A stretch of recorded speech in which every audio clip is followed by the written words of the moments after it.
Welcome to the Super Gamer Podcast. Welcome to the new Super Gamer Podcast, episode 190.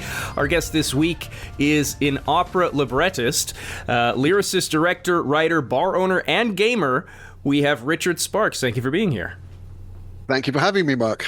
Largely what we're going to be talking about, you've got your first fantasy novel has just come out, New Rock, New Roll. But a bit of a preamble, I guess, an introduction here. You got into gaming relatively late in life. Your go-to games are Elder Scrolls Online and Mass Effect 3.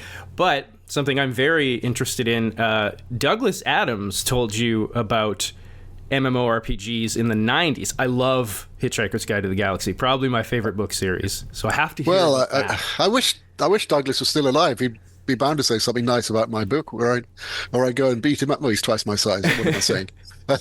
He was a lovely chap. He's a great friend. We're exact contemporaries. He was at Cambridge University when I was at Oxford, and we met up at the Edinburgh Festival when we were both doing comedy reviews. I mainly wrote mine. Douglas was in his with Simon Jones, who was in Hitchhiker, and Jeff McGivern. In fact, the first time I heard about Hitchhiker was one day in 1977. Is it 77, 70? Probably 77, yeah. I had a date with a young lady I was kind of interested in, and I went to pick her up, her local pub in West London. And as I was getting drinks at the bar, there was Jeff McGivern, the actor. And I said, "Oh, hey, Jeff, how are you?" And he said, "Oh, I'm fine. Douglas has written a new radio show, and I'm in it." And I said, "Oh, great. What's it called?" He said, "Hitchhiker's Guide to the Galaxy." And I said, "Oh, great title." And then rushed off to pursue my young lady. And because I didn't want to invite him over, a handsome young actor, muscling in on the action. But that was the first I heard it. And Douglas and I shared an agent in London, a boutique agency. She only had about 25 clients, including 3 Pythons at one point. Douglas, Marty Feldman had left by then. Gail Renard, who was head of our Writers Guild, various others. But Douglas was great. He married a great friend of mine from university and died much too young. It was very sad and sudden. I think he was 48. Yeah. But a wonderful writer. In fact, his great friend John Lloyd, who was our leading comedy producer of our generation, produced Not the 9 O'Clock News and Blackadder, the Rowan Atkinson show, QI, the Museum of Curiosity. John helped Douglas write Hitchhiker, the radio series that it originally was. Douglas couldn't finish it, so John sat him down, and they did the last two episodes in 2 weeks. I had a drink with John recently in London, and he said, "Douglas was hopeless at everything except having brilliant ideas." quite sweet. And he's much missed. You got into gaming through online poker in the 2000s. I mean, that's kind of a jump. I wouldn't really equate online poker, which I also play, to gaming. Like, how did you make that switch? Well, actually, just to go back to Douglas, when I saw him, he moved to California to do Hitchhiker's films, and he was really into gaming. And I said, "Why do you waste your time doing that? Why don't you write another brilliant book?" And he would do anything rather than write, but he was, very, very, very, very talented. I got into poker. I loved playing poker. The guy who was the star of our Oxford student shows, Mel Smith, went on to become a TV star in Not the 9 O'Clock News. He was actually in The Princess Bride. Do you know that film? Love that movie. Yeah, he plays the man with albinism with the long hair. Okay. He was a dear friend of mine, and his father was a bookmaker in London, which is legal. And Mel was a heroic gambler. And Mel was the one who said to me, "Look, if you want to earn money gambling, own a casino." So hence buying the bars in Las Vegas. But he taught me how to play poker, and I really got into it. And when online poker came along, I couldn't believe my luck. And of course, I was terrible at it because it's different from live poker.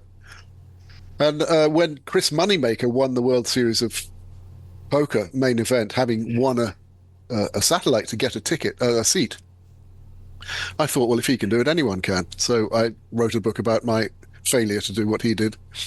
And then the second book was a better book, actually, because it's much less about poker. It's more about the poker world. In that one, I got Tom McAvoy, similar name to you, but with an E, the world champion. He won the world title in the 90s, I think. I got him to coach me, and through his coaching, I got into the World Series poker main event and had a wonderful time. So yeah, it's the one thing led to another. Then I got bored with that because it's just, it's not nearly as exciting as, cruising around outer space in Mass Effect or blundering around in some dungeon in all the MMORPGs that are out there. But I occasionally go and play in live poker still. But was it just, did you just happen to come across, was it Mass Effect, Elder Scrolls, something just caught your eye and you're like, you know what, I'll give it a shot, and then you fell in love? Yeah, actually, it was our daughter.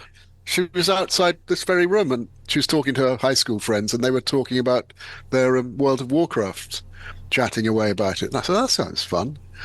I didn't actually play that one, but I checked out. I think Dragon Age was the first really good sword and sorcery game that I played. That's the area that I like. I like the medieval fantasy worlds. And of course, Mass Effect in space was great, except for the ending. But we don't talk about it. Look, it's very difficult for those writers because they're constrained by the form.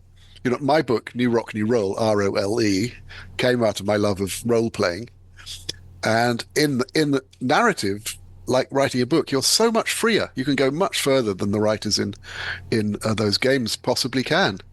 And it is and I'm not trying to diss my fellow writers, but the writing is the weak part of any game, simply because they have to be within the narrow confines of what is available to a quest line, for example, and it's got to be accessible. Whereas in a book, half my book is, what the hell is the quest? Our heroes are blundering around trying to, what on earth is going on? Where am I? Why? What's happened? And I'm being pursued by wolves. What? So, yeah, it all came out of my love of role-playing games. So I was just looking at, thinking I had a heroic young battle mage avatar, and I was just thinking, what would it really be like to be that guy in a world like that, a beautiful, magical world? And there was only one way to find out, and that was to write it. Certainly, yeah. The story, New Rock, New Roll, as you say, it's certainly something I think a lot of us gamers have daydreamed about. What if I was actually this avatar? I'd do so well. And it's funny, I actually recently saw an online comic by Sarah Scribbles where it's kind of that premise, oh, my dreams came true, I'm in this world, and then the next panel is immediately dead. Because, I don't think I'd do too well. Exactly.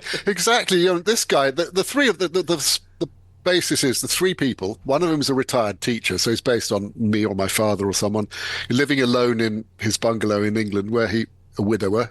He discovers he just loves online gaming, and his two best friends all over the world. One is an Asian American girl in California who's a dual wielding sword dancer, and the other's an Australian orc who's the tank, basically. And the three of them win the world championship of Sword and Sorcery live online. And the next thing you know, he's zipped off and whizzed away and standing in a field he's never seen before with a crappy sword and a shield, and there's no sign of the others. And he can hear wolves. So first he's got to survive, and then everything gets worse, and he gets captured, and then they've got to figure out what happened and why, and it's all explained. But they're not in a game. They just won the world championship, so now they're in another world. Yeah. And I know the hilarities that ensues, and a lot of it is kind of comic, because comedy. I used to be a comedy, well, still am a comedy writer, and comedy and adventures have a lot in common. They're all about things going wrong and disasters and misery and pain and fear. So, yep. Sorry. It's all right. No, you've definitely got a very zombie movie approach in the book. You get to the action quite quickly. There's a very absolutely. quick setup, and then we're in the world. That's funny, Mark, because when I started writing it, I thought, this is so great. This is not a commercial job, because, I've been a paid writer for 40 years. I can just take my time. I can look around and wander about and do nothing, like when I sent it to my agent, she said, this is exactly the sort of thing people want these days. It's escapism, it's fun, it's lighthearted. And I said, great. Well, but look, before we go out, if you really think it's a commercial thing, let's get an editor. So I hired an editor to help me because I've done a lot of script editing, so I know the value of editing. And Chris helped me knock it into shape. And one of the first things we did was we took out 3 chapters right at the beginning. All the wandering about, just basically, noodling around. I said, well, this is actually a commercial rip-roaring story. Let's get on with it. It's a page turner. So cut out all this dead wood and get on with it. And one of my test readers has read all 4 books. I've written 4 so far. Said, "Oh, I read the whole thing in a weekend. 500-page book."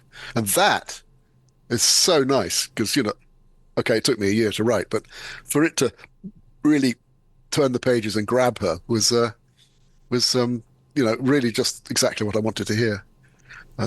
I am curious about who who the target audience is, in the sense that there's terms in it like sword and board and IRL and area of effect, but you do explain also some lingo, PvP, PvE, and all that. So where do you draw the line? Like, how do you know what you need to explain and what is okay? The reader probably has that.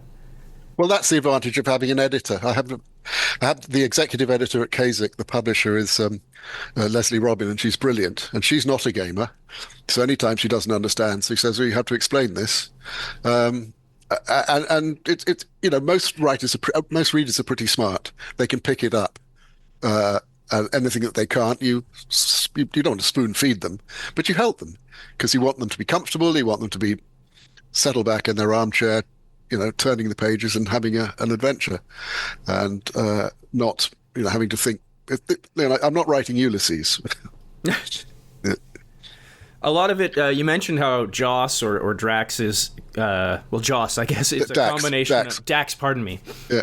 But Dax is the avatar that he becomes, his heroic young battle mage. He's actually Dax for real. In real life, he was Joss. Right. Yes. What was your question? Sorry, Mark.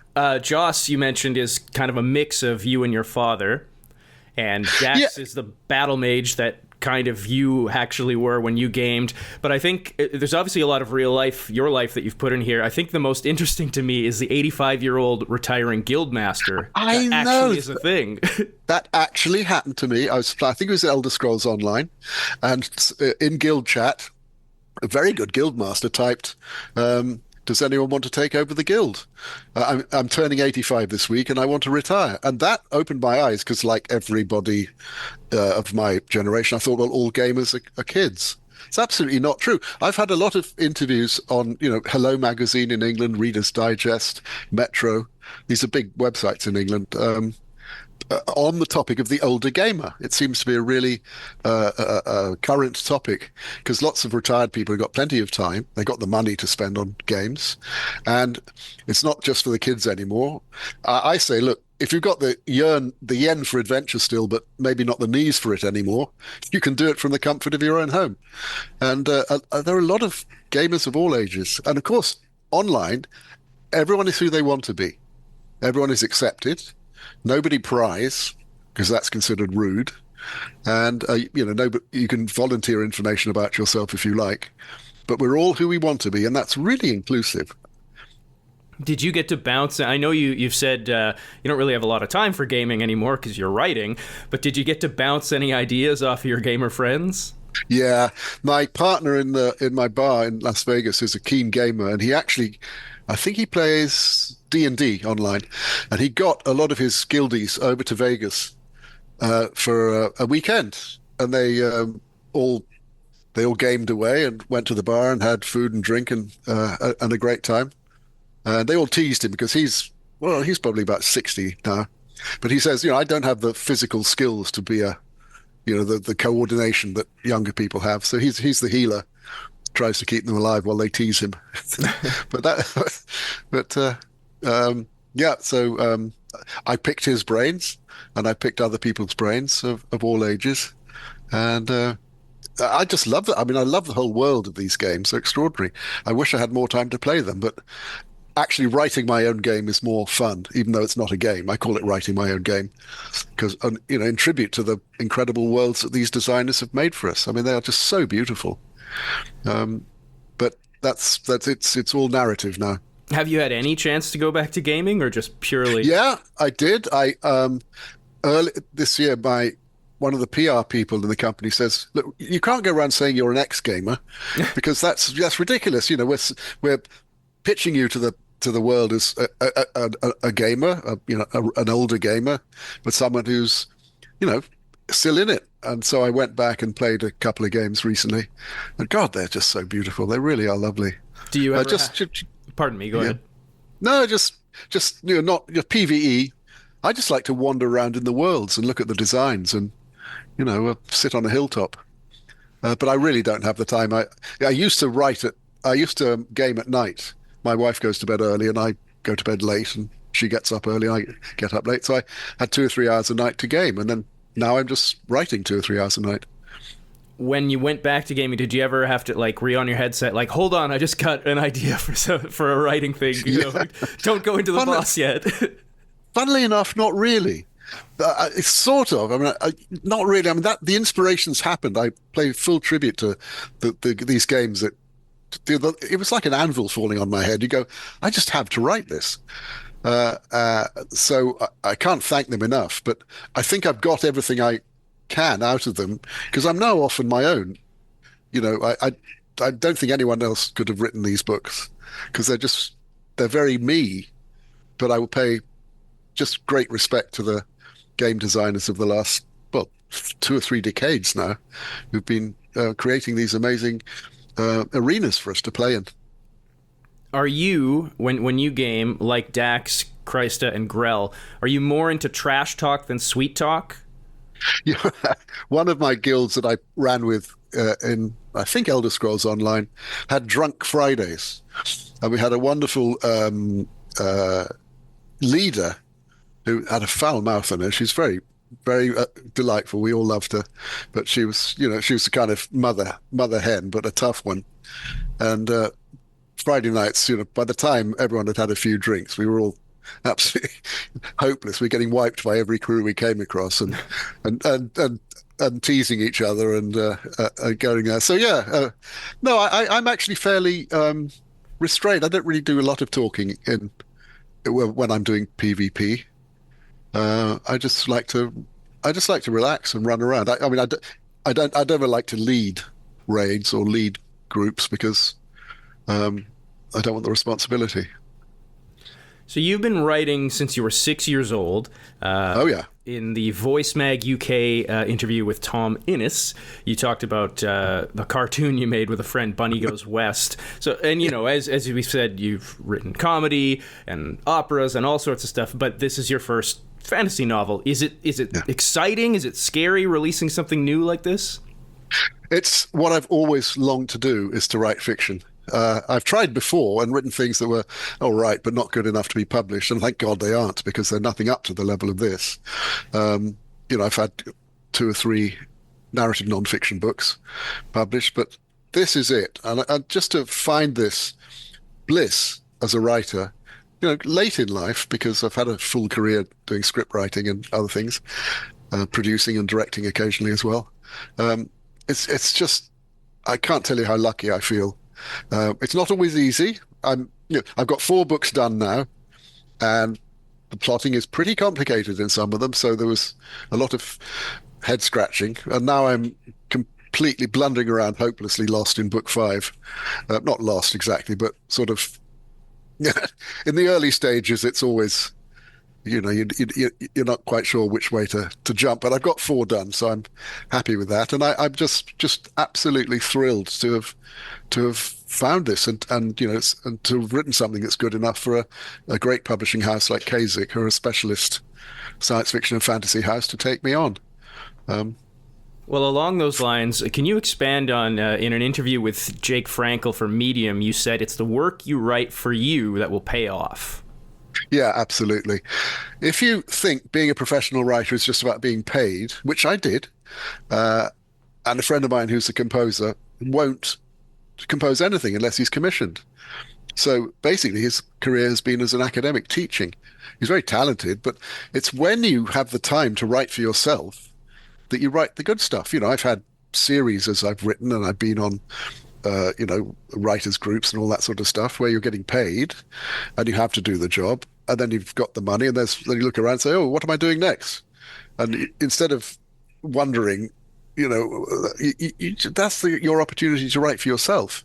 And that's where you learn what your own voice is. Because if you're, writing a TV series, you're actually writing for someone else, even though you might have created the series. It's still a group effort. But if you have spare time, that's what you earn the money for, is to use that time. If you want to be a writer, write. It's as simple as that. Well, in A Gamer's Guide to Productivity with Nico Pengen, I hope I'm pronouncing that right, another thing you said, Oh, yeah. The only thing that matters is doing good work. How Yes. do I know if something's good? Oh, what a great question. Well, it's very easy to throw the bad stuff away. You just go, nah, doesn't gel. That's not, what am I doing wrong here? And then you can go get someone to help you read it and tell you. But it's part of the whole idea of inspiration, which is a subject that we talk about and skirt around all the time. But when it's flowing, I mean, I read an article recently the other day about mental health and how important it is to get into something called a flow state, where you're just off.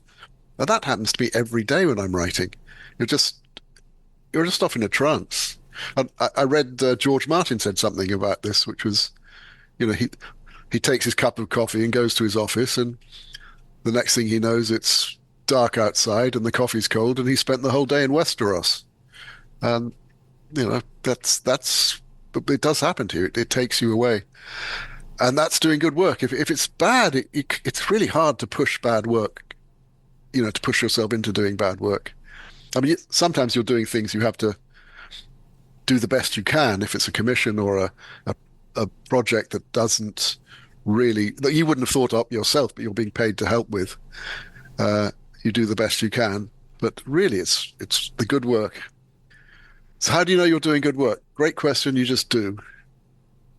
Well, you mentioned inspiration there. What is the most inconvenient place or time you have had inspiration strike? Well, it's always, I would think, always at night when you don't have the notebook by the bedside. Because if you don't write it down, you think, oh, God, that's brilliant. I'm going to write that in the morning. And if you don't write it down, you wake up, go, oh, what was it? And the inspiration says, see, I told you it was good. You should have written me down. Now it's gone. That is so annoying because you never get it back. And sometimes if you wake up and and I try and do it so that my wife doesn't see any lights going on, it's scribbled away. And and you got a whole day's work done when you wake up in the morning. You go, wow. Oh, great! I can take the day off, and of course you don't. You just type that up into the script or the manuscript, and then you do some more work later. Yeah, it can be inconvenient. You have to drag yourself awake because if you don't write it down, it's gone. For me, mostly I write very small, parody songs, the occasional poem kind of thing. Oh, right. And it very often, I find I get my best ideas when I'm driving. I don't even like driving, Yes. but Yeah. for some reason and then I'm like on the way to work and I have to repeat, like, okay, don't lose that line, like repeat. I read Terry Pratchett once said that he was driving and he got an idea and he just had to call someone up and dictate one of his friends up and say, "Listen, just write all this down," and go yab, yab, yab, yab, yab, yab. So if it happens to Terry Pratchett and George R.R. Martin, you've got to listen to these guys. They know they know the game. Bertrand Russell, the great English philosopher, mathematician, looked at it like this. He was asked how he solved mathematical problems that hadn't been solved. And he said, well, I'll study them for 48 hours, as hard as I can. Then I'll put them away. And when I have to give the lecture in 6 months' time, closer to the time, he says, the answer will pop out unbidden. He says, it's as if orders have been given for the work to proceed underground. And I think that is just brilliant. And like you stop walking, you stop working, you take the dog for a walk, when I had a dog, and halfway around the park, out comes the notebook, scribble it down, because you're not looking at it. You see it out of peripheral vision. You're open to the suggestion. Inspiration means it's not breathing in, like expiration is breathing out. It's actually in. The god breathes into your ear. So the muse, the god from outside, breathes in, and you have to be open to it. Right. I heard you mention that, and you kind of got into the language. I think Greek. You said it was. Yeah. Well, yeah. Well, no. Wait a minute. Spara dum spira. No, that's actually Latin. Oh, pardon me. Yeah. No, that's all right. But reading the book too, you're clearly language is something you clearly have studied and are very interested in.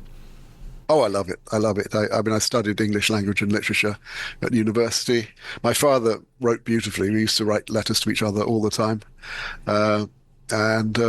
Yeah, I've always loved fantasy and wonder tales, as Marina Warner calls fairy tales.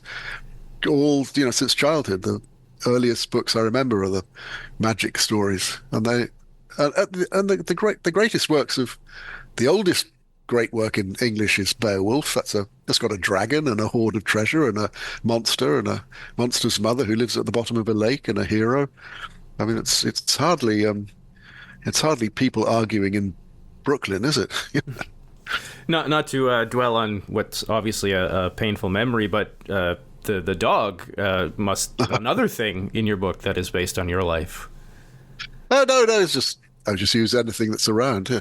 No, Wally the collie, he was a nuisance really. He was delightful, but he was a black dog with white dog with black spots, and he would disappear all day in London and come back, and he'd be a black dog with white spots. He's a complete scoundrel.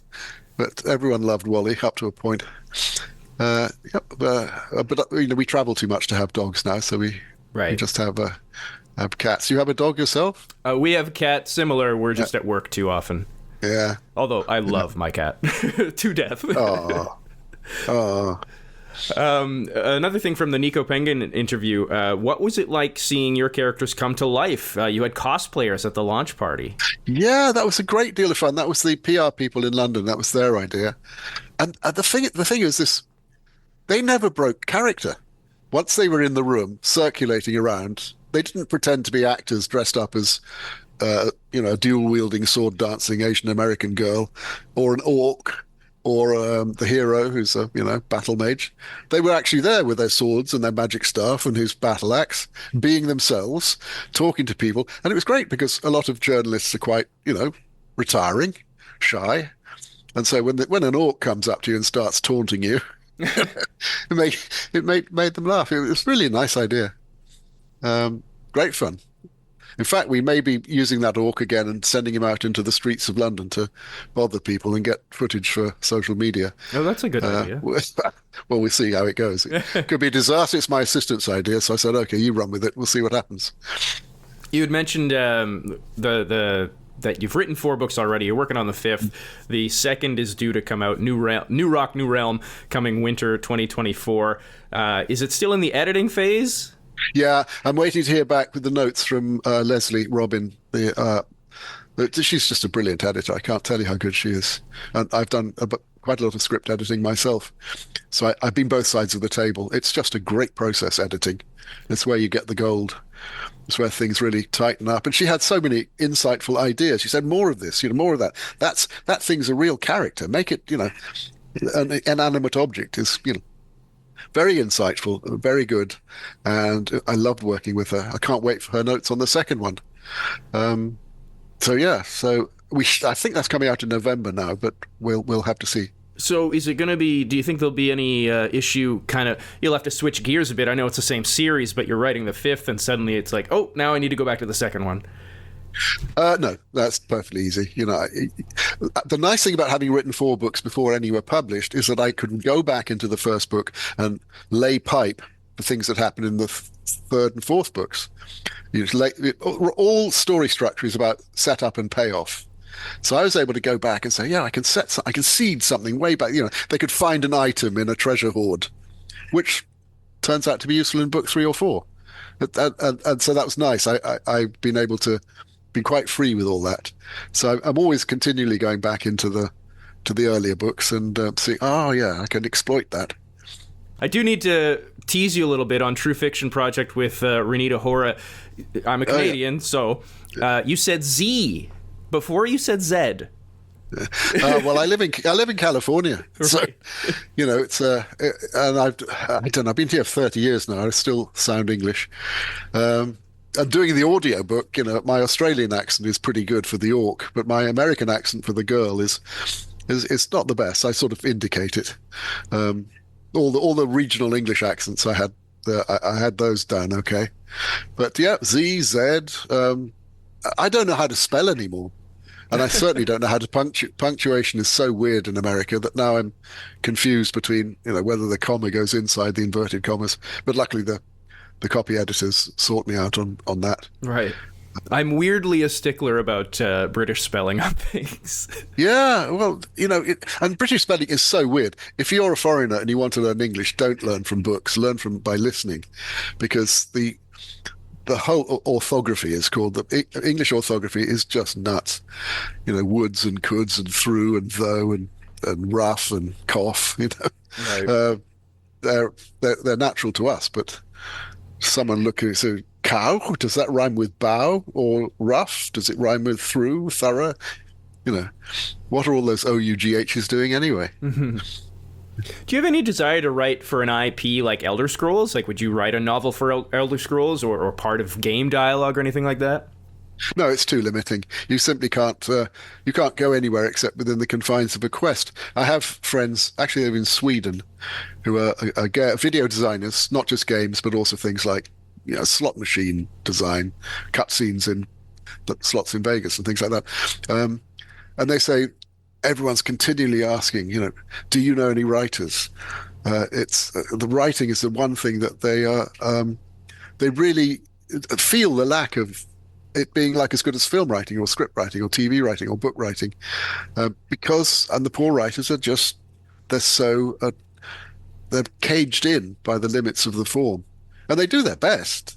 And there's some lovely stuff in there, but it's you can't do a quest that goes on for 500 pages in a game, but you can in a book, and it can twist and turn and have sub quests that reveal themselves because you're doing it in the realm of narrative rather than a video game.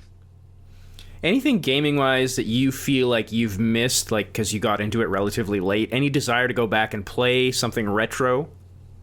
Well, no, I mean I got into it in the 2000s. Douglas was into it in the 90s, but for example, the book Ready Player One, which I thought was brilliant, had that whole retro 1980s gaming thing. I didn't know any of those games when I read the book, and I just thought, oh gosh, I really missed out. That just sounds good. I thought the film was very disappointing because it had absolutely nothing to do with the book. When you're a fan of a book and the film is they do something else with it for whatever reason, probably because they couldn't get all the licensing to use many things that they wanted. But anyway, praise to Ready Player One and those 80s games. I never played them. I played Space Invaders like a couple of times, but again, I thought, well, video malls are for kids, because little did I know. And then I discovered that the newer games after 2000 or so are for everyone. So people can check out the book at richardsparks.com. It's on Amazon. It's at Barnes & Noble.